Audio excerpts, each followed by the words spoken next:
no tanterahina ny asabotsy sy alahady ny fifidianana izay finankevitra pastoraly sy obitantana vaovao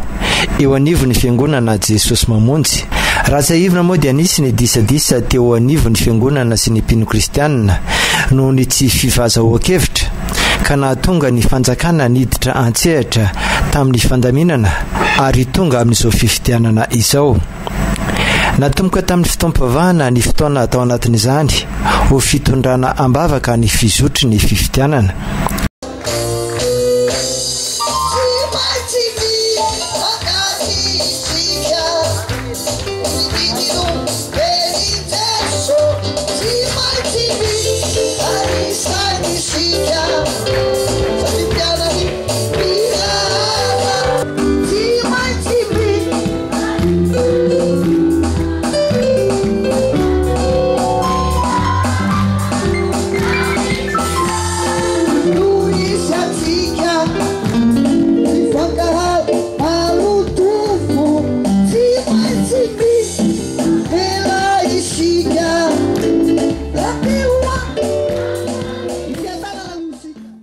Misy tomarika omenatsika rehefa ao anatin'ny fifidianana.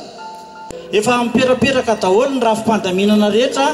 ka raha ohatra ka misy zavatra tsy azonareo dia efa misy tompon'andraikitra ireny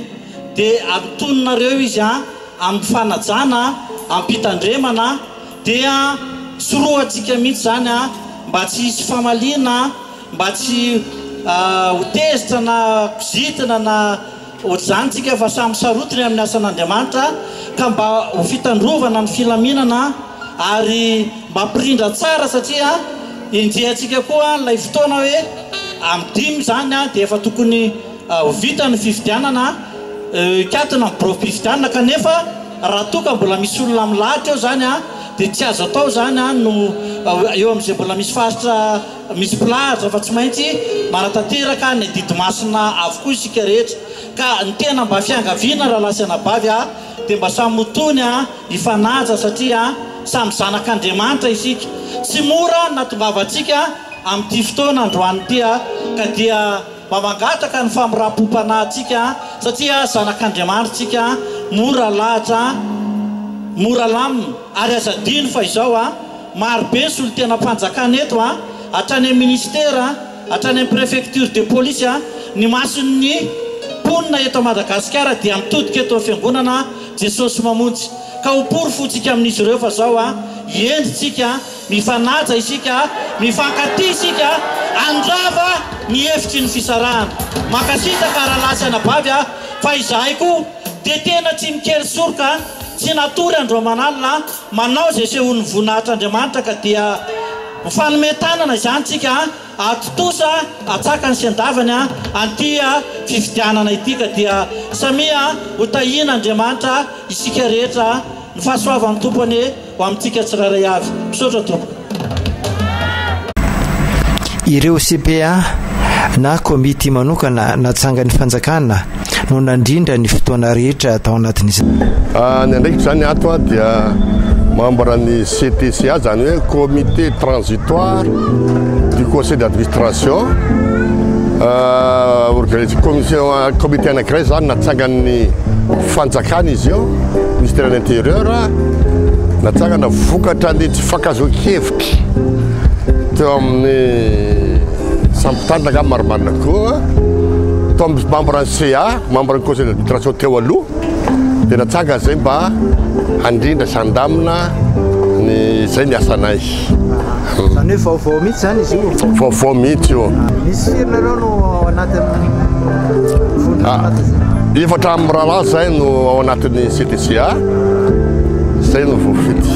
mitendry ny fanjakana. Dia ahoana ny fahitanareo ny fifidianana aloha zany hatreto? Hatreto aloha dia misotra tsara ara-dalàna tsisy mikorotana. De toute façon moa ny fifidianana dia tsy maintsy miankina amin'ny raha-pifidianana le izy ka nikendrenay sy tandrofonay dia ny mba hanateraka atsaka sy andavany le raha-pifidianana satria iny no balizinay iny tsinona ka eo amin'ny misy firy eo ny ataontsika hoe ny kandida zany mirotsaka eo amin'ny firy-taonao zany nisan'ny kandida ny rotsaka aloha dia 450 fa ny anankiray no nialan-daharana dia 350 zany zao nisan'ny kandida mirotsaka ao ny taonany kandida araka ny lalam-pifidianana dia 70 taona miakatra efapolo taona kely indrindra 70 taona miakatra daholo zany reo le kandida nilatsaka ireo mety fatafatany hoe ohatra firy taona zokindrindra ao zany ny zokindrindra zao 370 taona ahoana fahitanao fandraisanao an'izay hoe be dia be le kandida milatsaka raha mihoatra n'le fifidianana efa nisy teo aloha era Madagasikara milatsaka io era Madagasikara tsy fanakatsakana mihitsy ka samba marina ny eritreritra ny tondrantara briky amin'ny fanasoavana fiorana ka zay nga manisany anankiray vetively latsahan'ny kandida raha ny fizotranyity zany mety rovinao eo no ivoaka ny fahafidianana androany zao mandeha fifidianana tsy mialeto zay raha tsy vita fanasambato ary va miteny fanasambato voaka ihany keo zany ny isambato azo ny tsiraha iafy sy ny tambatra ho andreo le 9 satria zay ny voalaza zay 9 voalohany ihany no membre ny conseil d'administration amin'ny fiangonana Jesosy Mamonjy ka amin'izay 9 zay dia zay be vato indrindra no lasa filohan'ny fikambana ara-pivavahana Jesosy Mamonjy tsy maintsy pasteur io anaty code électoral zay ary ny faharoa zay pasteur nahazo vato faharoa zany no vice président zay ny piny zany ny anay dia tsy ho président tsy ho PCA mihitsy na ho vice PCA fa tsy maintsy pasteur reo ny anankiray aloha le fifidianana karakarainay